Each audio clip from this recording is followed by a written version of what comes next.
December 5th, 2022 work session of the Salisbury City Council. We have a abbreviated agenda tonight, and we'll start with Building Official Bill Holland and Building Inspector Chad Goblinger. Come on up. Hi, Bill. How are you? Hey, Chad. How are you? Thought I'd bring Chad with me so he can get some exposure of presenting items to the mayor and council, which he would have to do. When they have to do from time to time. Here's a little Chad's background. He's been the city's building inspector for close to 9 years. He's a member of the International Code Council. He's actually earned international certification. He's a commercial building inspector and 1 and 2 family dwelling inspector, energy inspector, plans examiner. He's currently working on getting his commercial plans certification. So with that being said, I'll turn it over to Chad. Thank you, Bill. Hi. Go ahead. Hi, Chad. How are you? Good.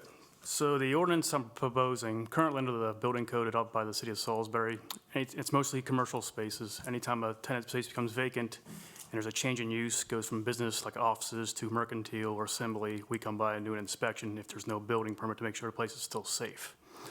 So this new ordinance would make a change to that where anytime the tenant space changes, we still go by and do a new inspection regardless if it's a change in use or not.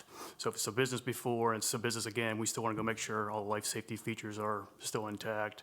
Or a place of assembly, one restaurant moves out, a new one moves in, and we go by and make sure everything is still safe, nothing's changed, the floor plan, all the emergency stuff still is in place and still works for the safety of the new occupants. So that's what this new ordinance would propose. Great. Sounds good. Questions from the council, Mr. Bota?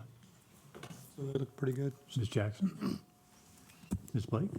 No questions. Thank you. We have consensus to move this forward? Yes. You got an easy one, Chad. Mrs. Nichols, you can. I think it Yeah. helped that he was presenting and not Bill. Right. I think there's an alternative motive to this, but I will keep it to myself. So thank you, guys. Appreciate it.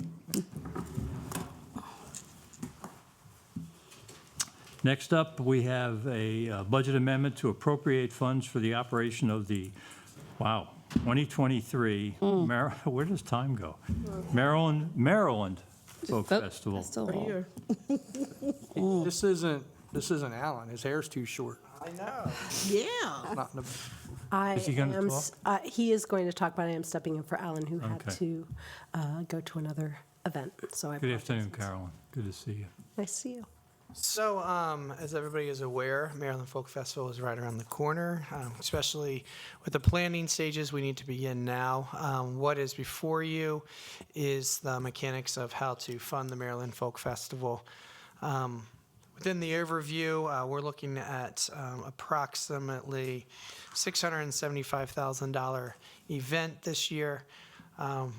About half of that is sponsorships, and about a third of that sponsorships, a third of that is grants, and then the rest of the third is money we make on site from vendors or alcohol sales, et cetera. We need the budget authority to be able to start procuring the event, and then from that point forward, we'll start collecting our revenue, whether that's donations or setting up our grant accounts. So this is the mechanism to do that. And Caroline can give you some overview of the actual event coming up this year, but some things that people may ask is it's still going to continue to be a 3-stage festival. So big in scope, still have a marketplace, still have multiple food courts, beer vendors.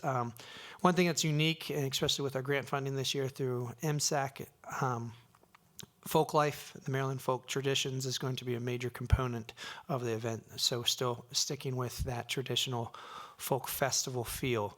But we will have the opportunity to incorporate some more local acts or musicians, et cetera. And we're standing up all of our volunteer groups and committees right now to help with that procurement process. So I'll turn it over to Caroline if you guys have any questions specifically about the programming of it. She is more more involved in that process than me. Well, thank you. Caroline? Yes, hi. It is a 3-stage event. However, I'm calling it a 4-stage event because we are looking to add a local stage at the end of Main Street, which will drive traffic down Main Street to our businesses down there and to the folks that set up on Main Street. And while that has always been a very vibrant part of the festival, we want an anchor at the end. We also want to support our local musicians and artists and give them a place at the festival. So we'll have our 3 large performing stages and a smaller local stage, which I'm very excited about. We need community buy-in. We have outreach to our committees, which I'm sure many of you have seen online, on social media. This festival can't be sustained if we're just presenting a festival. We need the input from the community, and we need the community to be part of it. So that's one way that we're going to do that. Fantastic. Sorry. That's all right. Sorry. Fantastic. You got transportation pretty much covered. Exactly, yes. And one of the reasons why we were able to streamline our budget is we want to still have a large-scale event, but we understand that to sustain this and to keep it going, because we don't want this to fall off only after a short period, is finding ways to cut our costs. And we've done, I think, an excellent job of bringing it down to, I think, half of what we originally had a budget for. We are very conscious of costs, but we are also conscious of the experience to the visitor. So we feel with this amount, we can produce an amazing event. Questions? Nothing? I've got some local musicians in mind, so I do. Here's one card. Can I come up? Yeah, sure. The April Jackson. No, it doesn't. We should get her to sing. I've heard her sing. We should get her to sing. It's good stuff. Actually, no, I've seen them play. Yes. Yeah. Wonderful. A few more, but I'll have to. Please email me. I greatly appreciate it. I have a Google Doc of performers from every suggestion when I'm walking down the street, someone emails me, or from committee members or from other festivals that I think would be a good fit here. So I appreciate any. And actually, that's a jazz band that played at the State of the City address. Oh, wonderful. Oh, they're good. Yeah, they're Yeah, good. very good. Yeah, I know Dave, so. You have approval from the council for that? I'm sure he'd be very excited to know that this is in the record. Thank you. You're welcome. Question that I thought of the other day is, do we have any commitments from outside safety, like police and fire, from an EMS from other districts to help us cover it? Because didn't we have? We work with a lot of different agencies, and I've not heard any different moving forward. Perfect. With a streamlined footprint, it's going to be a bit easier, as well as allowing for access to parking or getting around downtown without too many closures. We also are looking at shrinking the time that we have to close lots or streets so that it's more convenient for our downtown businesses and residents. But last when I spoke to Chief Tall and to other Captain Drewer, I hadn't heard any indication that there wouldn't be the same support. Perfect. Great. The only final comments, some people wonder if we've shrunk the size and cost of the event, does that mean we're anticipating a smaller audience? It does not. Exact opposite. Based off of the new local buy-in and the resurgence of some of these other things that we're doing, we think we're going to have some people who might have come to year 1 or 2 resurface because it's got a little bit more of a local flair to it. Yeah, I remember a couple of the acts that I drove at the first year said to please, keep us in mind. So it might, I don't know if you're going to do it, send out some invitations or open invitations and see. Our what you committee's going to meet in January, and we will Fantastic. definitely look at some of those folks. I know that Marquise Knox was very interested in returning, and a few others. Oh, fantastic. But, Good. but again, budget and strong quality, but we will be aware of the cost, and we will do everything we can to make this as great an event as possible. And we really want this to last for a long time, and that's most important. Very good. We have consensus tonight, I assume. Yes. Okay, thank you very much. Thank you. Ms. Nichols? Yes. You got that down? Okay, that concludes the agenda. And I'll open the floor for comments. The one thing that I thought I'd say is just thank you for the council once again for passage of the plastic bag ban, single-use plastic bag ban. And today we had a press conference. Councilmember Gregory and Council President Heath were there. Good conversation with the public about the process of implementing this challenging piece of legislation. But again, thank you for your courage. Very welcome. Mr. Boda. Great time at the Christmas parade yesterday. Yeah. That was a good. lot of residents out and a lot of participants in the parade. So a lot of floats, and that was good to see. Yep. Oh, I was backing up. We did have a lovely time at our Christmas party, the city Christmas party and awards. I really enjoyed myself there. I want to commend everyone who had a hand in that because it was awesome. And the Christmas parade, I just wanted to be just a little tad bit longer. It was a short walk for me. I walked the short ways, but I just want, and I want more participants next year. So I want to see how we can do that and make sure that people do participate in our activities for the city and for the JCs. And then this weekend is my big senior citizens Christmas dinner and gift giveaway.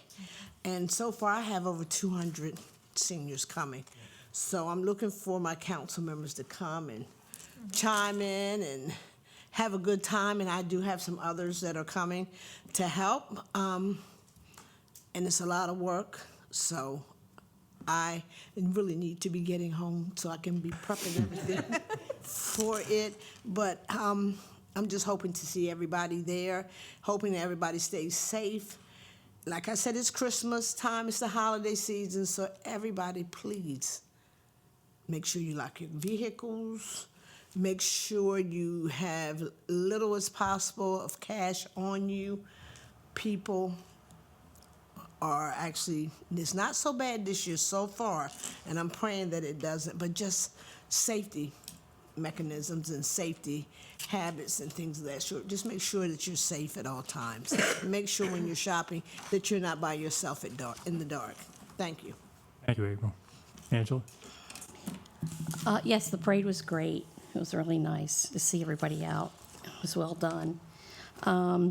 And the only other thing I have to say is if you're healthy enough, please donate blood. Thank you. Michelle? I was just wondering if we could get an update about the breaker situation for the tiny homes. Any leads yet? Nothing? Every lead has proved entirely fruitless. Okay. Have you reached out to the IBEW? We've talked to everybody. Yeah. Okay. Unfortunately, Double check. Rick isn't here anymore. But So, we've had lots of people suggest. yeah. But Okay, well, just wanted to check in on that and see what the status of it was. I know everybody's worried Michelle, about it. talk to, we can't hear you. I know everybody's worried about it, so. Other than that, the parade was great. It was a lot of fun. And just want everybody to have a safe weekend, and I can't wait until April's party, so let me know how you need help. Great, thank you. I'll second the desire for blood and the need for blood. We need it badly, so please, if you can, do that. This weekend, I am scheduled to make bark, so that'll be about 8 hours. And after we do that, if I can still walk, I will be over to April to help you. But it's been a great week. We had a lot of fun at the party and the awards banquet, and some very deserving recipients at the awards banquet, including the young man that went back and saved his little sister. Yes. Quite a feat for a young man. And I wish everybody have a good week, and we will see you on next Monday. Thank you, everyone.